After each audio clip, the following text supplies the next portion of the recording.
I've been hearing disturbing rumors about Leviathans seen on the battlefield. Impossible! A Leviathan hasn't been seen in these parts for over 10,000 years!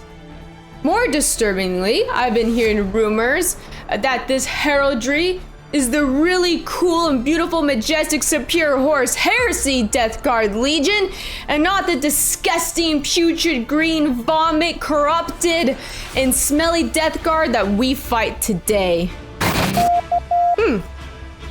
It seems I'm receiving footage from the front.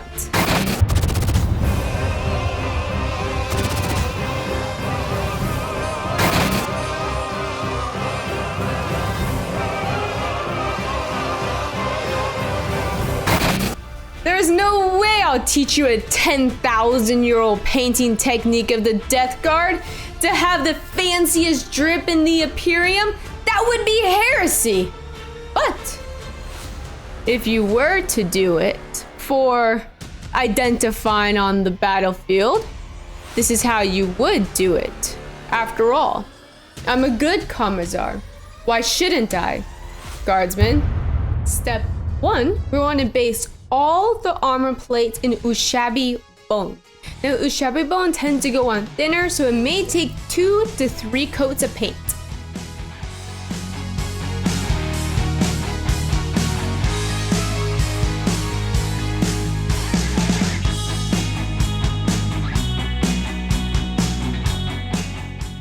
Step 2, we're gonna use Iron Warriors to base all of the metal parts. Now, I practically painted everything in back of the Leviathan in Iron Warriors, except for those little armor plates over the exhaust pipes. I also made sure to do the joints, as well as the guns in the Iron Warriors as well.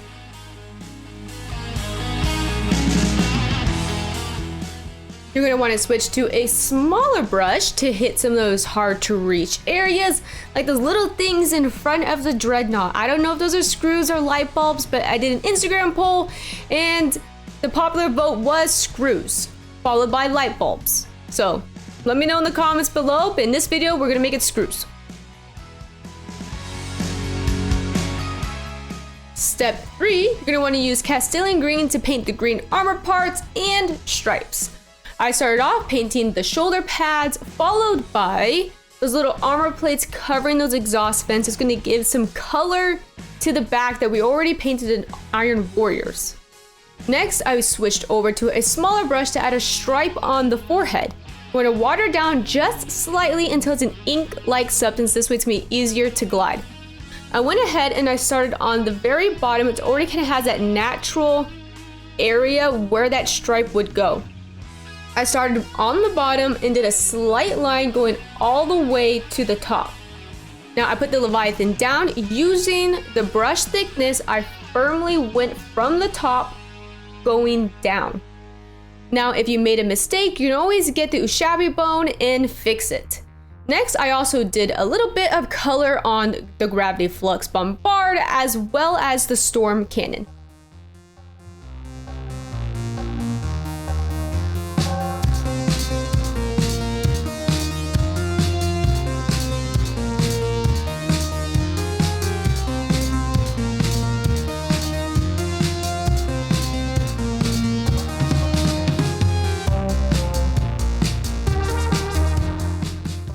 Step 4, we're going to use Balthazar Gold, or I like to call it Balthazar Bronze, and we want to paint all of the little bronze areas.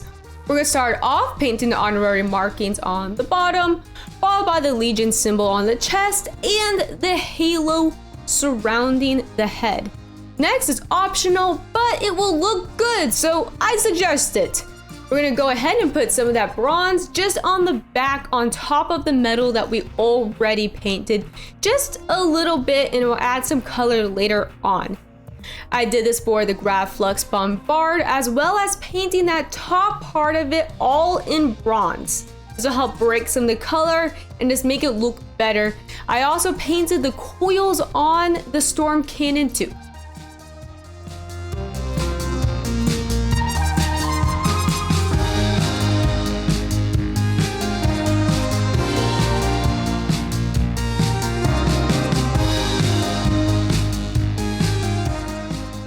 Step 5, we're going to use Elysian green on top of the green armor plates. We want to think of this more as sun damage compared to just light scratches and chips in the armor. We're going to use a larger brush and want to make sure that some of that excess paint is off. First, you just wipe it down on a paper towel to make sure the excess paint is off your brush. You're going to want to use the side of your brush and you're just going to want to tap it in on some of the edges in some of the brighter areas where you think the sun would hit it. It doesn't need to be clean. We want this to be messy, and it's okay if it's a strong, bright contrast, because later on, this is going to be dulled down and it's going to blend in nicely.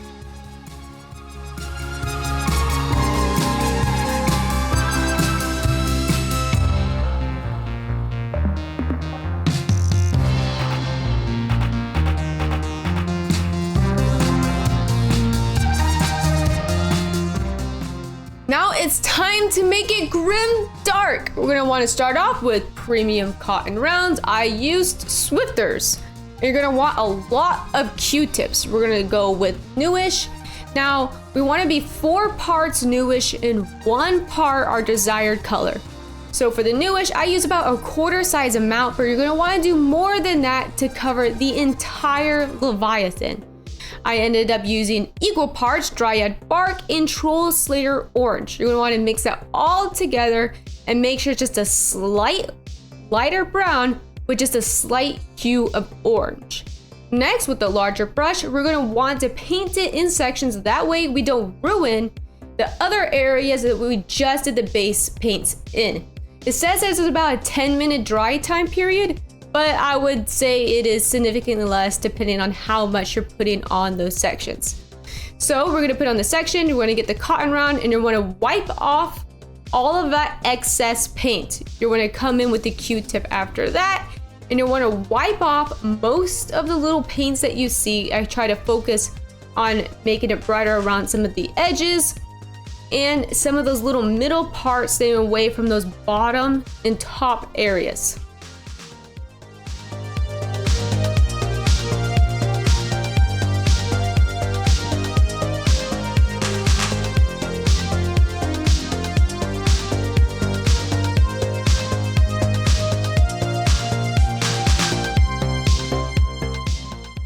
It is also important to frequently change out those little cotton rounds and Q-tips. When they start to get fuzzy and kind of spread, it's gonna leave lots of tiny little hairs in your Leviathan, and it's gonna be a pain to get out. It's gonna be stuck in the coat of paint, and you're gonna have to slowly pull some of them out, and it's just really not worth it. So make sure that you're changing them frequently while using the Newsh and you're getting off that excess paint.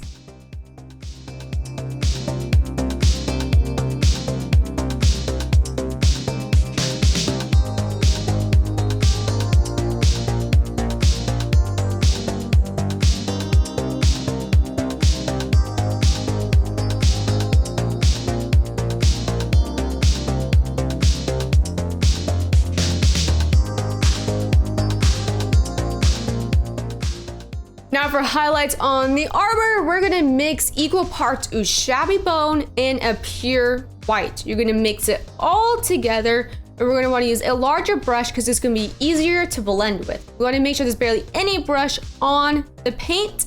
To do this, we're just gonna use a paper towel and get off most of that paint off the brush first. Next, we wanna focus on getting those edges. Just use the side of your brush, and then in the middle area of the armor, you're just gonna want to stipple it in. So if this is the edge of the armor, we're just gonna wanna stipple in that middle area. And we wanna make it more concentrated towards the very middle with just light little taps next to the sides. This is gonna kind of help make the armor look dirtier and more grim dark. We're also gonna do this on the top. Now, the more stippling you do, the brighter it's going to be. So you're going to want to focus the brighter areas towards the middle or areas where that sun would directly hit it.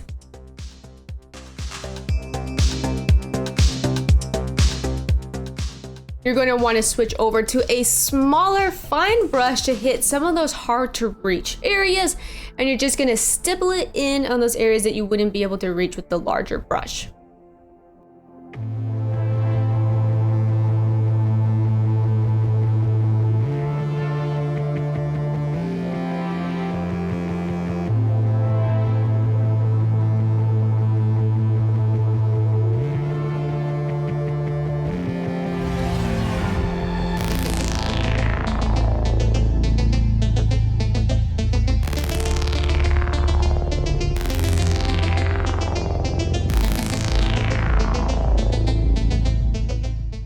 Now for chips and scratches in the armor, we're gonna use Rhinox hide. We're gonna wanna water it down until it's an ink-like substance. This is gonna help your brush slide easier on the model. We're gonna use the end of a fine brush and we're just gonna wanna tap it in on some of the edges. We don't want it to be a clean line with the Rhinox hide, but we want some breaks and have it be slightly messy so it's not perfect, because chips are not gonna be perfect on the model. But you can also make some of those chips heavier towards the outside of the edges and add light scratches throughout larger pieces of the armor. Now I ended up making heavier scratches and heavier chips towards the bottom half of the Leviathan, and you're just gonna focus on the edges, the bottom edges, some of the top, and thicker scratches. I did some from the bottom and then I'll just pull away from the edge.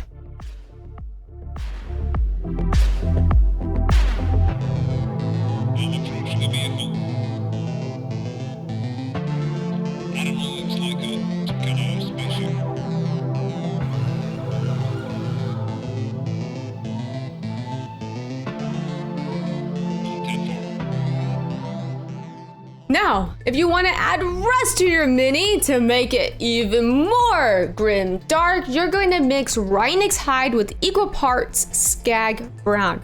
You're going to want to water this down significantly, more than an ink-like substance. You want this substance to be similar to a wash, so very watery. And instead of using a paper towel to get the excess paint off your brush, you're just going to want to use the end of your plate to get that excess paint off your brush. Next, you're gonna wanna go towards some of the bolts and scratches that we just added with that Rhinox hide. You're gonna wanna circle the bolt, make a slight slide down with that watery paintbrush, then use your thumb, press on it, and pull down. And this is gonna kind of make it look like a natural rust stain that just got pulled down from that bolt. Now, I did this with some of the scratches and other bolts that are throughout the mini.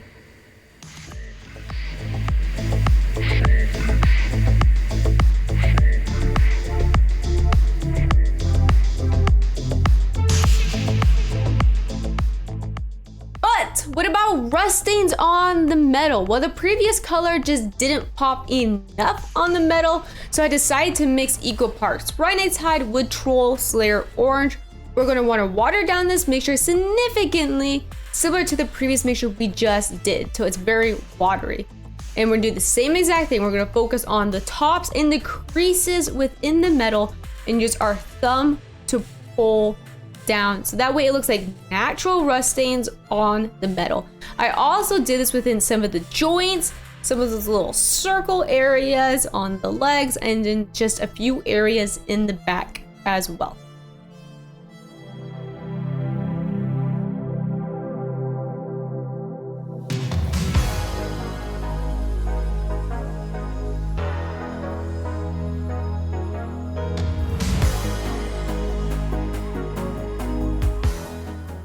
For highlights on the metal, you're going to want to use a bright silver, like Stormhost silver, or just any bright silver that you have on hand. You're just going to use the end of your brush and you're just going to want to tap in on some of the edges. We don't want to make it complete, just tap it in. It's okay if it's a little bit messy, and just add little light scratches throughout on some of the metal. Some of it will look good if you just add that scratch from the edge quarter and just pull in.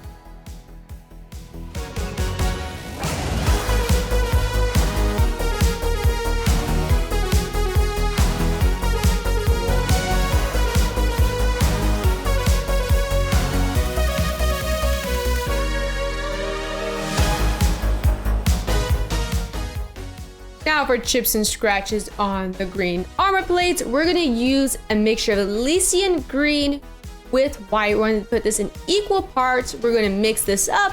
And you wanna make sure that's just slightly watered down so that your brush can easily glide on the mini. We're gonna use a smaller brush and you're just gonna tap in on some of the edges and add light scratches throughout. Since this is a strong contrast, it's really going to pop. So you're going to want to go on the previously highlighted areas that we did earlier on in the basing, and you're just going to want to tap along some of the edges. Make sure it's not complete because natural chipping is not going to be a perfect line. So you'll want to tap it on, add little chips around some of the previous highlighted area, and just light scratches.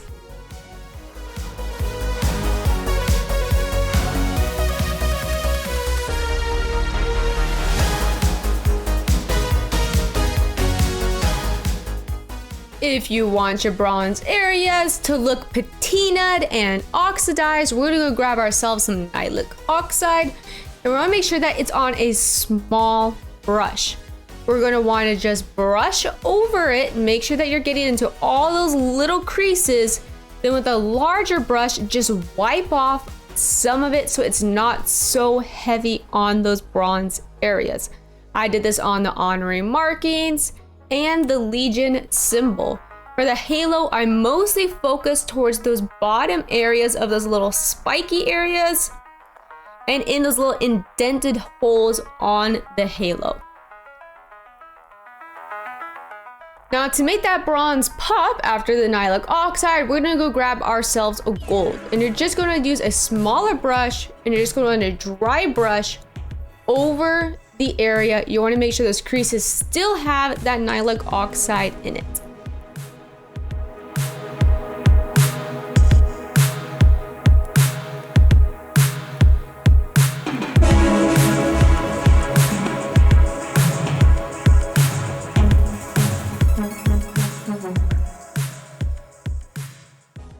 Inquisitor, they know.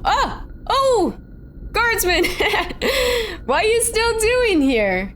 I'm definitely not reporting you to the Inquisition. That would be crazy. And if you haven't already, like and subscribe. And if you want even more content that I will eventually update, check out my gaming channel at NUKA Gaming.